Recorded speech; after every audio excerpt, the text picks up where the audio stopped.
नमस्कार, जय हिंद। मैं हूं रौनक और आप देख रहे हैं फन तंत्र। हिंदुस्तान में इस टाइम निब्बा और निब्बियों से ज्यादा किसी के अगर नखरे हैं ना, तो वो है हमारी गाड़ियों के नखरे। 500 रुपए में टंकी फुल कराकर शहर घुमा देने वाली स्प्लेंडर अब चौराहे पर 1 लीटर तेल मांगती है। भाई साहब, 1 लीटर तेल, और तेल का नाम सुनते ही हमारा तेल निकल जाता है।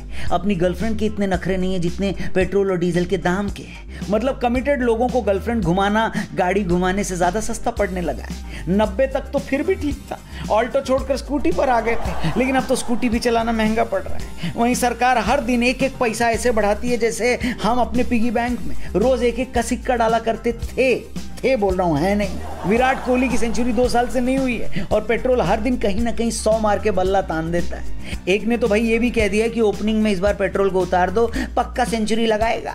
लोगों ने गाड़ी के कागज के साथ अब प्रॉपर्टी के कागज भी रखने शुरू कर दिए। पता नहीं किस चौराहे पर पेट्रोल टंकी पे गिरवी रखना पड़े भाई साहब प्रॉपर्टी को। रूल तोड़ने पर अब ट्रैफिक वाले गाड़ी की जगह टंकी सीज कर लेते हैं। घर पर नई गाड़ी आने के बाद फूटने वाला नारियल अब हर हफ्ते के दूसरे दिन टंकी फुल कराने पर फूटने लगा है।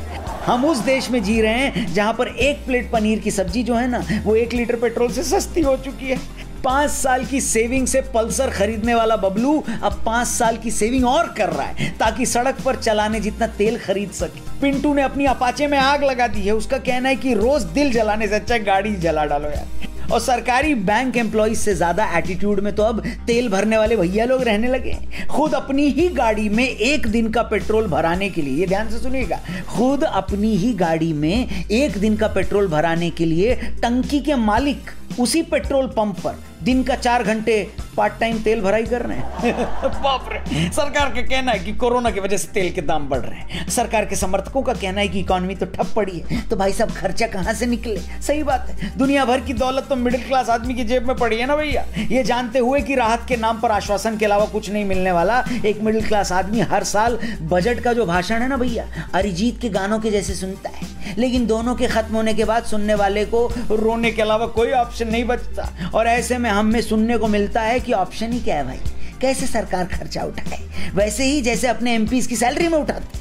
पिछले 20 सालों से देश के माननीयों की सैलरी में 1250% बढ़ोतरी हुई है। कमाल की बात यह है कि हर मुद्दे पर एक दूसरे का गला काटने को तैयार रहने वाले ये माननीय लोग सैलरी हाइक के नाम पर एकजुट होकर एक दूसरे की मौज करा देते हैं। भाई साहब, इतने हैवी ड्राइवर निकले। जब हमारे यहाँ का आम नागरिक आधी सैलरी देकर 12 घंटे घिस रहा है, तो माननीय सांसद लोगों की सैलरी से कुछ तो काटिए।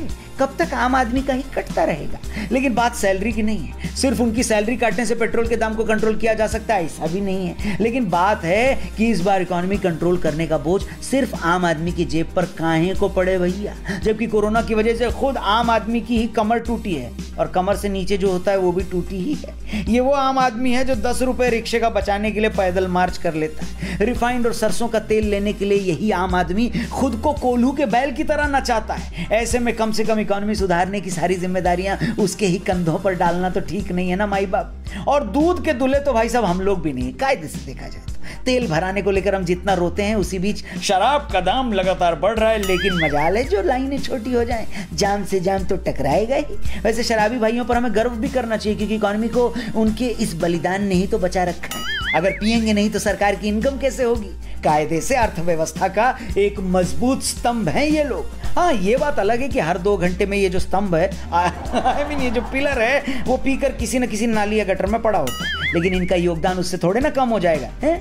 वैसे सिस्टम चलाने वालों से हाथ जोड़कर, पैर जोड़कर, किडनी जोड़कर यही रिक्वेस्ट है कि महीने की शुरुआत में सैलरी स्लिप कटने से पहले हमारा पेट्रोल पंप पे कट जाता है, इसलिए प्लीज थोड़ा रहम करें। बाकी चलते चलते एक कविता लिखी है, अगर पसंद आए तो इंस्टा पे टैग करके इसका स्क्रीनशॉट हमें बताना कि आप तक ये कविता पहुंच गई है और इसका इमोशन भी पहुंच गया है कि मैं आम आदमी सिंपल, तुम महंगाई की वो चर्चा हो। मैं खाली होती जेब और तुम तेल का महंगा पर्चा हो। मैं जीरो गिनता रहता हूं, तुम रोज सेंचुरी जड़ो प्रिय। मैं इंच इंच को जोड़े हूं, तुम मीटर मीटर बढ़ो प्रिय। मैं एवरेज में आधा और तुम मीलों की वो दूरी हो, मैं मंथ की आधी अर्निंग, तुम ऑफिस की मजबूरी हो। मैं उम्मीदों की बाढ़ और तुम मुझको रोज चिढ़ाती हो।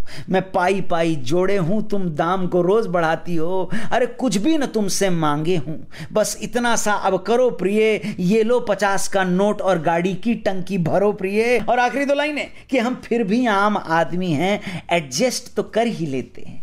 हम फिर भी आम आदमी हैं, एडजस्ट तो कर ही लेते हैं। खल जाता है जब 1 लीटर पर 100 की पत्ती देते हैं। Thank you very much. अगर यही इमोशन, यही भावना आपकी भी है तो इस भावना का स्क्रीनशॉट लेके हमें इंस्टाग्राम पे भी राम राम जरूर बोलना। बाकी टेलीग्राम पे भी मिलना, चैनल इस वाले को सब्सक्राइब जरूर करना, और फेसबुक पर देख रहे हो तो हमारे पेज को भी जरूर लाइक करना। अपना ख्याल रखना, जल्दी मिलते हैं, बाय बाय, टेक केयर, जय हिंद।